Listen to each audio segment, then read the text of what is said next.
যখনই বিপদে পড়ে যাবেন আপনি আল্লাহ তাআলার খাস একটি নাম ধরে সাহায্য চাইবেন, বিদ্যুতের গতিতে আপনি সাহায্য পেয়ে যাবেন, আপনার বিপদ মুহূর্তের মাঝে দূর হয়ে যাবে। ব্যবসা বাণিজ্য লস, সার কাছে শুধুমাত্র শত্রু আর শত্রু, বিপদে আপনাকে গ্রাস করে রেখেছে, কোনো কাজেই যেন সফলতা নাই, যেটাতে হাত দেন সেটাতেই লস, কোনো কিছুতে আপনার সাফল্য নাই, সন্তান কথা শোনে না, স্ত্রী কথা শোনে না, পরিবার পরিজন নষ্ট হয়ে গিয়েছে, কিভাবে আপনি বাঁচবেন?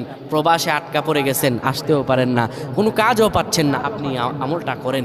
এটি আমার কথা নয়, বিশ্বনবী মুহাম্মদ রাসূলুল্লাহ সাল্লাল্লাহু আলাইহি ওয়াসাল্লামের প্রিয় সাহাবী হযরত যায়েদ রাদিয়াল্লাহু তাআলা আনহু, তিনি একবার মক্কা থেকে হিজরত করে যখন মদিনায় যাবেন, ঠিক সেই সময় বিপদে পড়ে যান। ওনাকে একটি লোক বিপদে আটকে ফেলে এবং ওনাকে হত্যা করার চেষ্টা করে। তখন তিনি আল্লাহ তাআলার এই খাস নামটি ধরে সাহায্য চেয়েছিলেন, আল্লাহ তাআলা তাকে বিপদ থেকে মুক্ত করেছেন। সুবহানাল্লাহ। সেই দোয়াটা কি?